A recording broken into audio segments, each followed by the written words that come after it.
Makes them a little nervous, maybe? I mean, you're dealing with companies, we're looking at companies who are guaranteed a profit. I mean, they basically, de facto, been guaranteed a profit.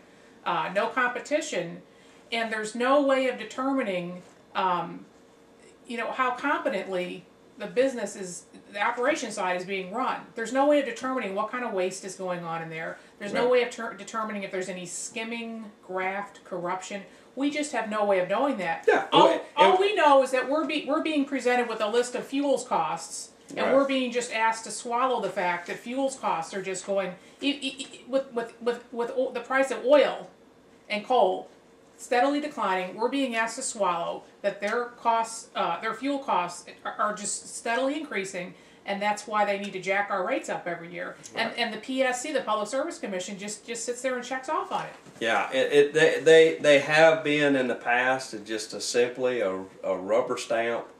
Nice presentation. Thank you for stopping by. You know, absolutely. Here's your here's your but you know, to me, and I've been at this long enough to know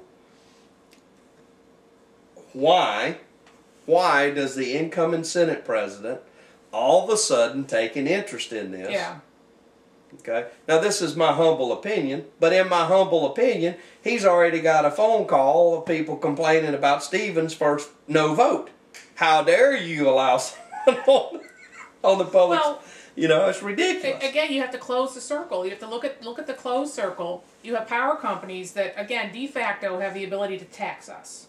Right. They can jack their rates up pretty much to whatever they want. Tax us, take that money, and we don't know where it goes. All of a sudden, they're contributing to local officials, state officials. We know they've been heavily involved in the so-called economic development. Well, as a matter of fact, and we've chronicled it on the show here.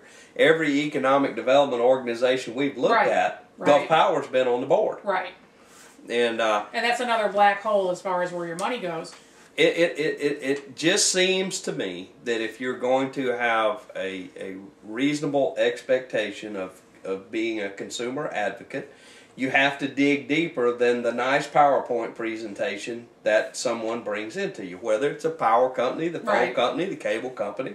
Right. You know, and look, folks, this position is very important. I asked you to pick up a pen a minute ago. I want you to write this phone number down. 850-487-5056. That is the Tallahassee office of Mark, your future Senate President, Herodopoulos. And I would appreciate it if you would pick up the phone and call him and tell him that we want people on the Public Services Commission that will be an advocate for the citizens and that will watch out for our interests. Now, I'm always concerned that why, you know, back to why does the incoming Senate President have such an interest in this when Mr. Stevens has only been on this board just a short period of time? Right. And the only conclusion that I can come to is interference from the very people that Mr. Stevens and the Public Service Commission is overseeing. So I have sent an email to Mr. Mike Herodopoulos. Mr. Herodopoulos, I'm going to send a copy of this to your office. I sent you an email on February the 17th. You have 10 days to respond as prescribed by law. It's generally accepted that a request for information, 10 days. You are in receipt of that right now. In that email, I requested a complete inspection of all campaign contributions and or gifts that he or his family have received from all franchisees in the state of Florida since he's been in public office. And Mr. Herodopoulos, ball's in your court. After 10 days, let me assure you, if you don't think I will follow up on something, why don't you give the governor a call and ask him if I won't stay on something until I get a solution to the problem. The clock is ticking, sir.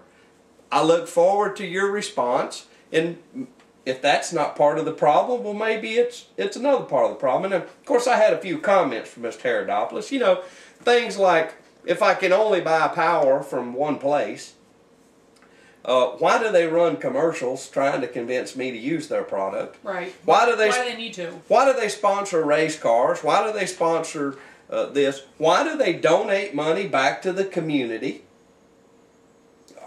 You know, what is the purpose of that? Right. I can only imagine this, ladies and gentlemen. There's only one brand of milk that you can buy at the grocery store, and let's say that brand is Borden's. Would there be any reason for Borden's to run a commercial on TV to talk you into buying Borden's milk? No, when you go to the grocery store, you reach over there and you pick up the gallon of Borden's milk and you go home. There's a reason for this pressure being placed right here. Right. And let me tell you something, Mr. Herodopoulos. You can rest assured that I will not lay down until I dig and find what the answer is. I think it's time for you to back off. I think it's time that you yourself reach out there and find some consumer advocates to be on the PSC and stop this silly little game of changing the qualifications because the people that are on there are doing what you want them to do. They don't serve at your bequest. They serve the citizens of the state of Florida. And, you know, I added of course, there was a few more things in there, but, you know, while we got the camera rolling, I'll go ahead and put that out there, too. Mr. Herodopoulos, it doesn't take a college degree to understand that maybe there's some pricing going on that's a little bit out of hand across the board. My goodness, the cable bill's $100 a month now, and I got very little to look at. My phone bill is about $42 a month, just to have a phone at my house. My power bill used to be $172 a month, now it's $258 a month. Where does it end, Mr. Herodopoulos? We have to question, and I'm not saying these organizations are doing anything wrong. I'm saying we have to have people on the PSC that has to dig in, right, take a beachhead, right, look at the numbers, and force our franchisees in the state of Florida to justify what number they're putting on a piece of paper. And you know what, if their operating costs are too high or if they're paying people too much, then they need to take a loss like any other normal company would do. Right. And they need to cut back and they need to streamline their operations. I mean, you're getting the worst of private industry and the worst of government combined in these companies. Exactly. Because you're getting unlimited money, basically. You're getting all the free money of a government agency, but you have no transparency. Right. And basically you have no oversight. Yeah, and you look, if you're watching this show, you know right now it's all about accountability and transparency. And ladies and gentlemen, the last thing that we need is to throw somebody off the Public Services Commission that for the first time in years has stood up for you and I. Thank you very much. I'm Jerry Cooey. I'm Deborah Nelson. Good night.